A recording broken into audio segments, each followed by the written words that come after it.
Okay, so in a moment you're just going to swim freestyle to the end, turn around and come back all the way freestyle as well. Okay, over to you.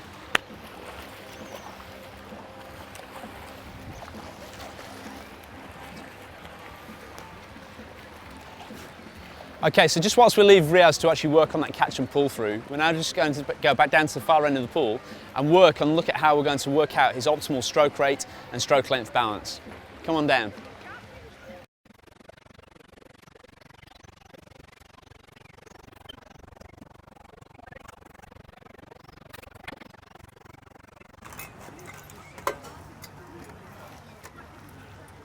Super tidy and efficient here at Swim Smooth. Gear all over the place, gadgets all over the place.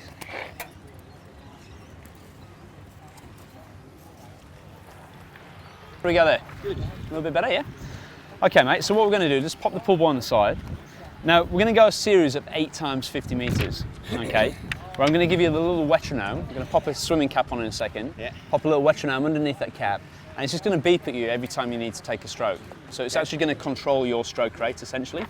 So it's beep, beep, beep, like so on. Now, in the warm-up there, you're averaging around about 71 to 72 strokes per minute. We're actually going to step it back a fraction. We're going to start off at 60. Let's start off at 60 strokes per minute, and we'll just increase it by 3 strokes per minute every single 50 meters. So this is how this little column thing's going to work. In this first column, this is the only variable really, is the stroke rate. So we're going to start off at 60. Next one's going to be 63, 66, 69. Round to your natural. So we're actually starting below your natural rhythm. 75. 78, and then we'll actually finish off with 80 there. So that's gives us 8 times 50 meters. Okay. What I'm going to be recording, you don't need to worry about any of this. You're just following the metronome. What I'm going to be recording though is stroke count. So how many strokes you take per 50 meters, basically. So it might be 50 strokes, it might be 51 strokes. That's going to change in response to this. How much it changes, or the way in which it changes, we wait to see. I'm also going to time you on each lap as well, because that'll give us a good indication of how much more, how fast you're actually slipping through the water there. Now, when you finish each lap, I'm going to ask you, out of 10, how hard it felt. Okay. So 10 out of 10 is absolutely maximum effort. Cannot possibly do another one. 1 out of 10 is, I could cruise and do this all day, no worries. We could do the solo to Rottnest at this pace, sort of thing. Yeah. And I'll also just ask you for any specific comments as well about that particular stroke rate. So it might be, you comment, without sort of putting words in your head, your comment might be, felt smooth, or it felt rushed, or it felt good, or felt natural, or what have you, okay? Alrighty, so let's just get you geared up with a cap and a metronome.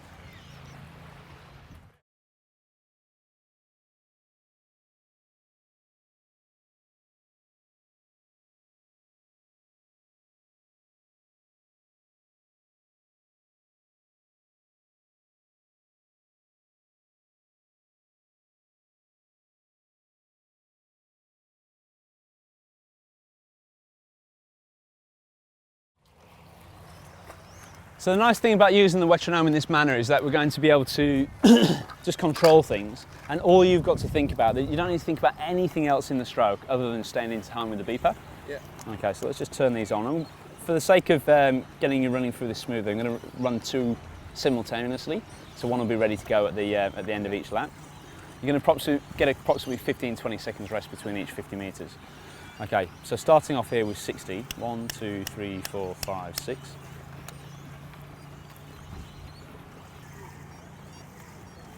Okay, that's all geared up to go. So that's 60 strokes per minute. That just sits under here, just sits underneath your cap, just next to your ear. Now, all you've got to do, just set off down the pool, push off. It'll take you maybe 1 or 2 strokes just to get in sync with the metronome, and then it's just beep, beep. And all I'm doing on the side is counting how many strokes you take to complete the lap, and also monitoring the time it takes you to complete that lap. Quite a simple little test. Yeah. And like with any proper experiment, Riaz, you won't get to know the results until at the end. So I'll be writing down these figures, but I won't be relating them back to you until the end. Okay, entirely over to you then. Ready?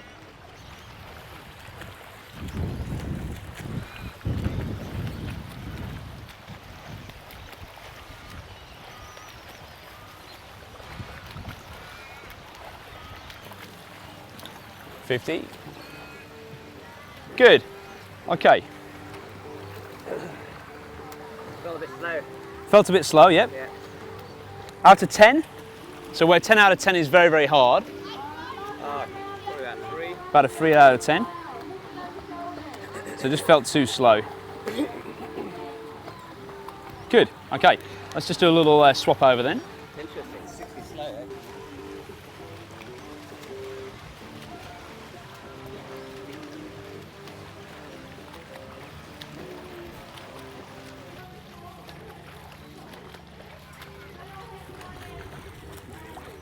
Okay. How'd you rate that one? The difficulty probably about the same, but About the same, yeah? a bit more comfortable. More comfortable. So what, a bit more rhythmical or Yeah, slightly better speed, slightly better rate. more comfortable? Okay, Riaz, over to you.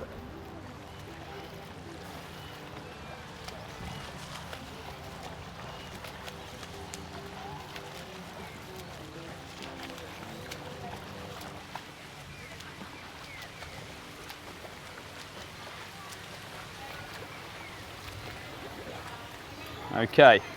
How's the cramp there? Fine now. Is that all right, yeah? It tends to go away pretty quick. Okay, so out of 10, how would you rate that one? In terms of hardness, Yes, yeah. So it's where 10 is very, very difficult, very, very hard. probably getting a little bit more difficult than 4. Probably about 4. About a 4 out of 10. Any specific comments? Starting to feel more, again, more comfortable at rate. Yep. A bit more rhythmical. I feel like could almost go a little bit more. Okay.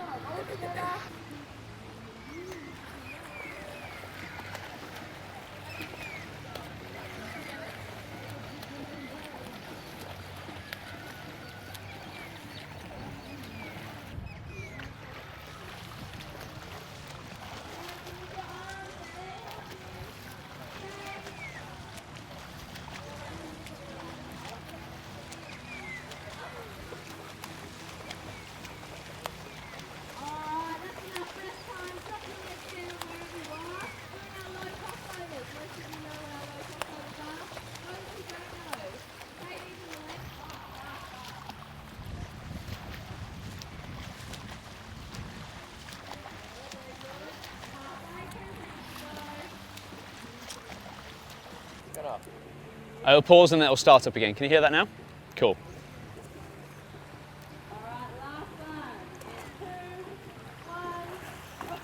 After you've actually set the metronome, it plays back through for you, just letting you know that you've got it at the right stroke rate, and then momentarily pauses for just 2 seconds. Don't panic, the little fella hasn't died. It's just gearing up ready to start the next interval.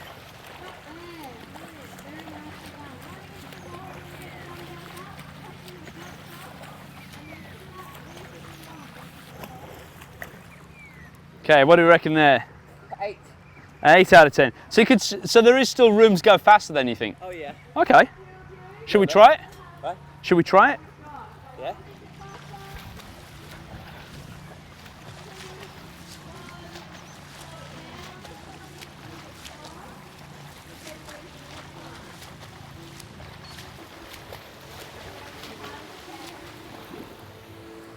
Okay, how do we go?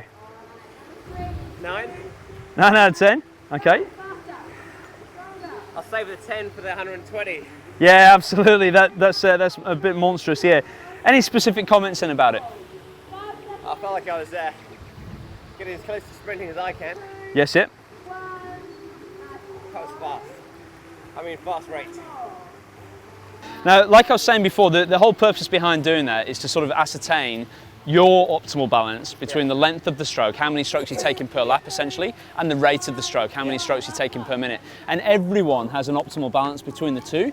So there's no point sort of looking at, like if you're swimming within a group, there's no point sort of looking at the other swimmers in your group and thinking he or she can do 40 strokes and must get to that. It's all about how it works for you. So let's just have a little, tell you what, just jump out on the side and we'll just have a little debrief on the side here, just out to the sun. Okay, there we go. The table's very simple. On the left-hand side of the column, we've got that stroke rate, like I said before. Yep. It just notches up. That's our variable, increasing by 3 strokes per minute as we go. Yeah. Counting how many strokes you take, over the course of the 50. Yep. And what ultimately determines how fast you move through the water here is a combination of these two factors. Yep. So the length of the stroke and the rate of the stroke there. And that's what we're trying to define, the optimal balance. So as we go down, as you'd expect, you got faster as you went through that set. Sure. Okay, but equally it felt a lot harder as you went through it. Yeah. So there comes like a sort of like a crossroads or a Yeah. balance between the two there. Listen out for your comments as well. Right at the beginning, it felt too slow. Okay, and it did look like you were just sort of like labouring a little bit too much in the water there. It was a little bit too slow. Yeah. So whilst that was the the greatest length of the stroke, 52 strokes in the lap, so the longest stroke length that you had in the entire set, it looked too slow, and like I say, it looked like you were labouring, and it was obviously the slowest time that you did across it as well. However, as we went down, we actually notched up the stroke rate just a little bit. It started to come good around about the 66 to 69 strokes.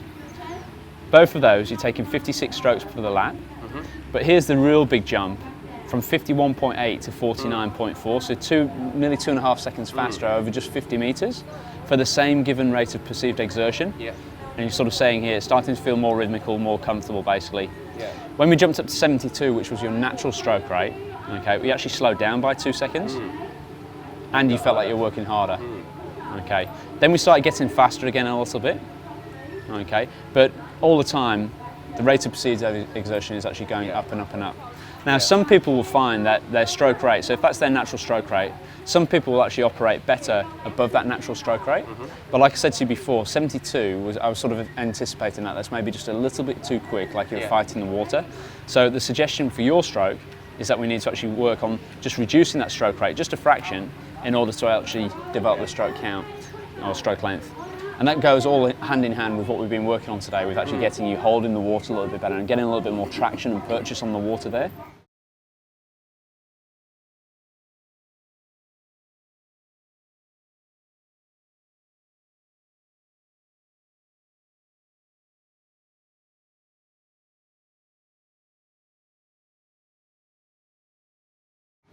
Okay, so what we're going to do now is we're going to go 50 metres back down to the far end of the pool. We're going to split the difference. We're going to go at 68 strokes per minute. Yep. And just sort of see how comfortable you feel at that pace. So remember, 68 is 4 strokes per minute slower than your natural stroke rate, and that's what I'm suggesting for yourself for like distance freestyle events, or just for like training, etc. For the longer distance stuff, that's probably where you're going to feel a little bit more economical with that. When you're doing your sprint sets and your hundreds, etc., then of course you want to be lifting up the stroke rate a little bit, but for maintainable smooth swimming, for yourself, around about 68 strokes per minute would be ideal, I'd suggest. Okay, so, did you find it easy enough to listen to this and work with it? Yeah, that's good. I think, like I was saying before, it does take a lot of the thinking out of it. So if you've been doing a lot of like stroke technique work, etc., there comes a point with most people, no matter how sort of pedantic you've been about it, where you think, oh God, I'm thinking about this, thinking about that, etc. This just sort of like wipes it clean, and all you've got to think about is just staying in line with the beeper. So 68, so just tapping 6 times, pausing, and 68. Okay, lovely stuff. Let's give this a bit of a try. Okay.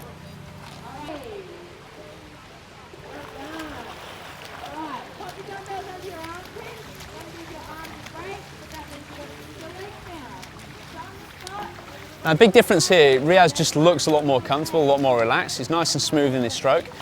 Big difference is looking at the leg kick. Not over kicking there, the whole thing just seems to flow quite nicely within his stroke. So at the start of the session, I just felt like he looked like he was actually fighting the water a little bit, working a little bit too hard with that stroke rate. And in this instance, the advice for this swimmer is to actually reduce that stroke rate a fraction, increase the stroke length without going crazy long. Now, the way he's actually focused on doing that is just by working on this catch underneath the body, working to maintain that nice high elbow catch and pressing back on the water. And this looks like it's going to be quite a nice little lap here. Good. Excellent. Feel all right? Yeah, of course it felt a little bit slow after the last ones. Oh, it certainly would do, yeah. What was interesting though, we split the difference between 66 and 69 strokes per minute, okay, and that was so 68 strokes per minute there on that lap. Now, the time previously was 66 was 51.8. Yeah. When we jumped up to 69, it's 49.4. That one was actually 48.7. So that was the fastest of the 3, and yet it was in between the 2 there. Yeah. So it's always worth, when you're doing this ramp test, you wouldn't really want to ramp it up just by 1 stroke per minute. It'd take you forever and a day to do it. But it's always, if you find like you're sort of hovering between 2 points, Where it splits. that's exactly it, find where it Yeah, splits yeah. then. And that looked really good. Yeah. So it might have felt slow, but 48.7, well, you know, some of these here where you said, oh, okay, it's okay, it's more, you know, be able to sort of like do it for a sprint set. Yeah. You're actually moving as quick there on that lap Yeah, amazing, as you were isn't it? doing on the other one, yeah. Amazing. So, 7 out of 10 of hardness instead of 4. exactly right, yeah. So there we go. So Yeah. excellent stuff. Okay, mate, what we're going to do now, we're going to jump out and just summarise those pointers for you on a little email again, so we can got a few things to actually take away from that. And that's yours to take away as well. Because I think if you're a bit of a numbers geek like me, it's quite interesting just sort of go through that and just sort of see where it all splits and where's most economical for you. Okay.